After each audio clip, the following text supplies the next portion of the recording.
大家好，我豆壳。昨天一早我在窗边读书，随着砰的一声，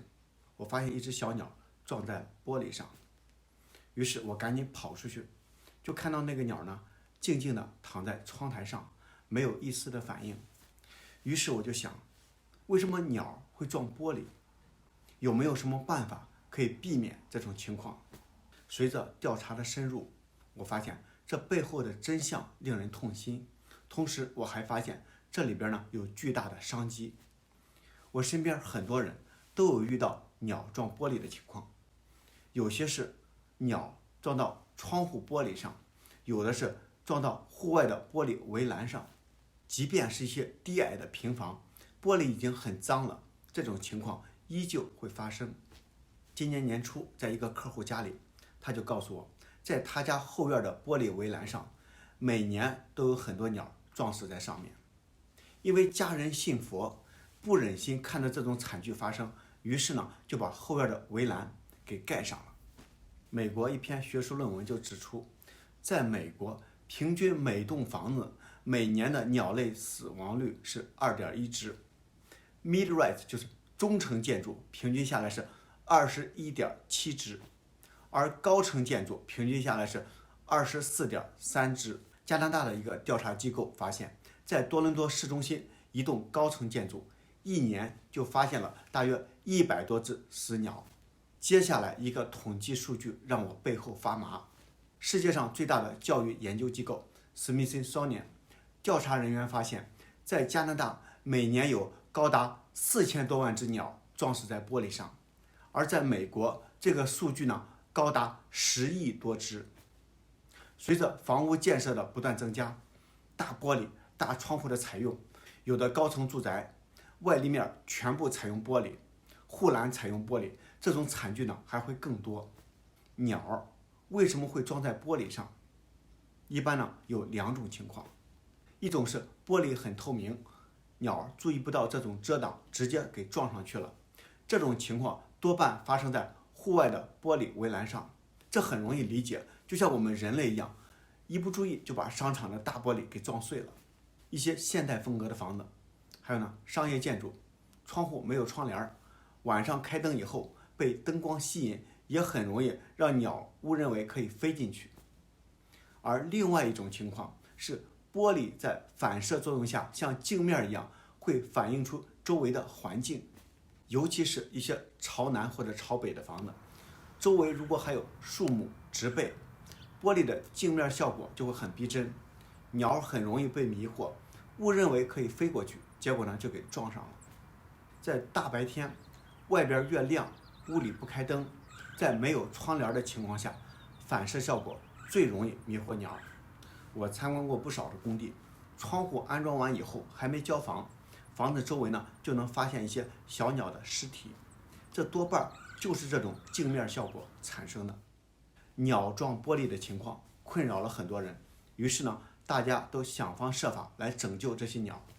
多伦多市政府在2016年也出台了 Bird Friendly Glass Best Practice， 来指导新型高层建筑在建筑物玻璃的设计和使用的时候该如何注意来保护这些鸟。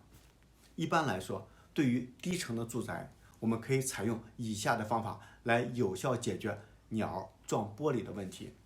第一种就是在窗子的外面做一些遮挡物，让鸟更容易的区分玻璃。这里边最有效的就是在窗户的外侧安装 thin wind curtains，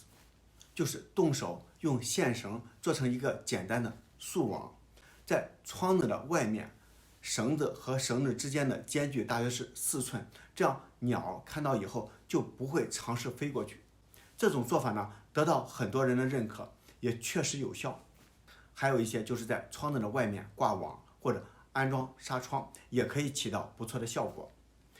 第二种就是在玻璃的表面进行张贴一些贴画或者线条，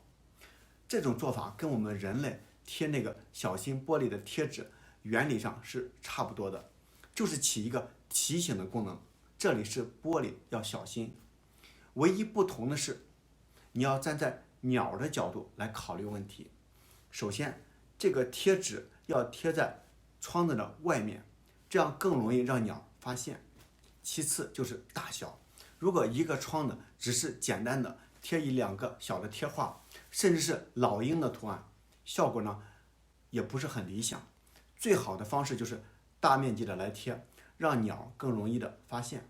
还有一些既美观又有效的方式，比如在玻璃上贴窄的胶带条，如果是竖着贴，保持间距在4寸以内；如果是横着贴，则需要保持间距在2寸以内。这就是2乘4原则，这样鸟看到了以后，觉得飞过去有难度，就不会再尝试了。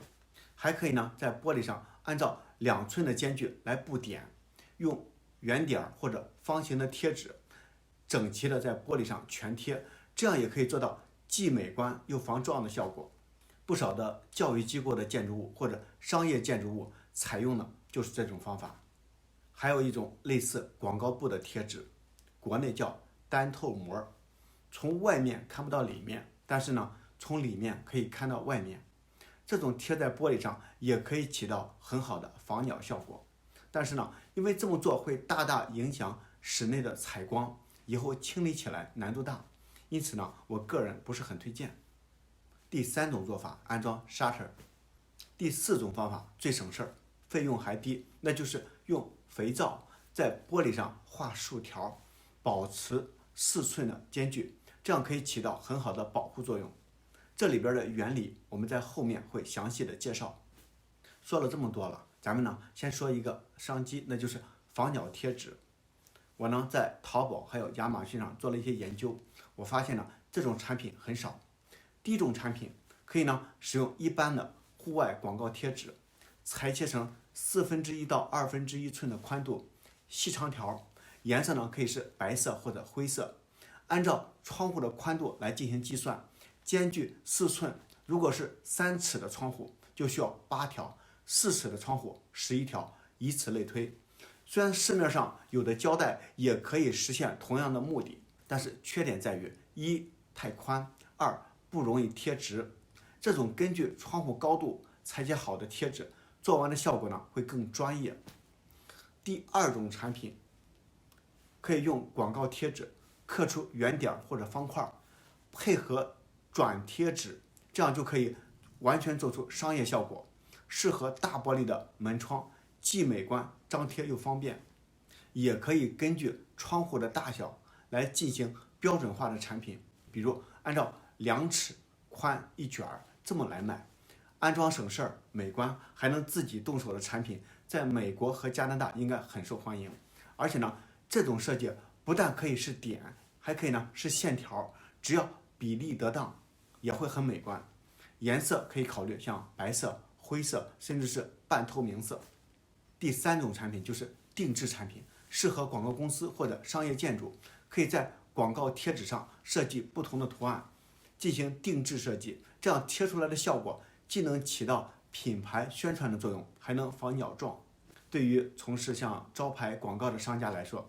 这些呢都是顺手拈来的生意。我相信在一些爱鸟协会、环保团体的推动下，这种爱心产品的销路应该不用担心。说了这么多了，咱们还是没有从根本上解决这个问题。我们为什么一定要亡羊补牢，而不从问题的根本入手？为啥一定要建完房子、安完窗子再考虑补救措施呢？这个问题难道就不能在窗户厂家就解决吗？难道就没有一种办法，在不改变窗子外观的情况下，就把问题给解决吗？答案是肯定的。这个呢是可以做到的，而且并不是很困难。在探讨这个解决方法之前，我们需要了解鸟和人类看世界有什么区别。鸟的视野比人类更广泛，在颜色辨别方面比人类更敏锐。更重要的是，它们能够看到紫外线或者紫外线光谱的颜色，这一点是人类无法做到的。比如老鹰，就是利用尿液的紫外线光谱，在夜间来追踪啮齿类动物的。我们一起来看一下，在紫外线摄像机下是一个怎样的世界。我们可以看到，假牙和真的牙齿有明显的不同。一瓶是苏打水，另外一瓶是通宁水 （tonic water）， 这种用肉眼很难区分的水，在紫外线摄像机面前就很容易区别了。洗衣液肉眼看起来是透明的，颜色淡淡的，透过紫外线摄像机，它看起来就是深色的，因为它自身会吸收很多的紫外线。这个呢，就是为什么我们前面提到的用肥皂在玻璃上画竖线可以防鸟撞。一方面是肥皂的颜色会在玻璃上留下痕迹，另外一方面就是肥皂本身的紫外线光谱跟玻璃形成强烈的反差，也有助于鸟儿的识别。在一些动物园，一些新进来的小鸟来了以后，动物园呢一般都用肥皂水在玻璃上留下印记，目的就是防止鸟撞玻璃。道理跟这个是一样的。一些防晒产品也会用紫外线摄像机来做测试，有的产品是靠反射紫外线来起到防晒的作用，有些是靠自身吸收紫外线来防晒。在摄像机面前，不同的防晒产品，这个效果一对比，结果呢就一目了然了。我们佩戴的眼镜，通常呢都是防紫外线的，看起来透明的镜片，在紫外线摄像机面前看起来呢跟墨镜一样，紫外线照到玻璃上以后，被这个玻璃呢给全面吸收了。一些艺术作品的画框玻璃采用的就是这种玻璃，一方面呢让作品看起来更清晰，另外一方面呢还可以保护作品不受紫外线的侵蚀。鸟可以看到紫外线，人类看不到，那我们能不能利用这一特点来做出防撞玻璃呢？答案是可以的。我们可以利用防紫外线眼镜的这个原理，在最外层的玻璃上做出紫外线镀膜涂层，这样既不改变外观，又可以实现防鸟的功能。这个绝不是信口开河，一些研究机构也证实了防紫外线贴膜可以减少鸟撞玻璃的概率。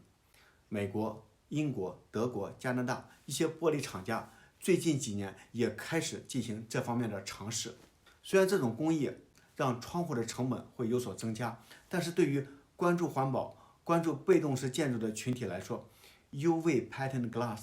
将会是一个很完美的解决方案。自从2010年多伦多要求12米以上的建筑必须符合 Bird Friendly 的规范以后，加拿大的魁北克、美国的加州、纽约州的一些城市也开始推出类似的法规。2019年，美国出台的 Bird Safe Building Act 要求所有的公共建筑必须符合 Bird Friendly 的材料和建筑设计。对于从事高层建筑和有计划在北美开拓门窗市场的朋友，需要提前进行准备了。视频前面我们提到的多伦多市中心的那栋建筑，一年撞死的鸟已经从100只下降到了1-2只。我家的窗呢，也被我用肥皂画了一些竖条。感谢大家收看本期的视频，希望对你有帮助。顺便祝大家圣诞快乐，新年快乐，咱们下期见，拜拜。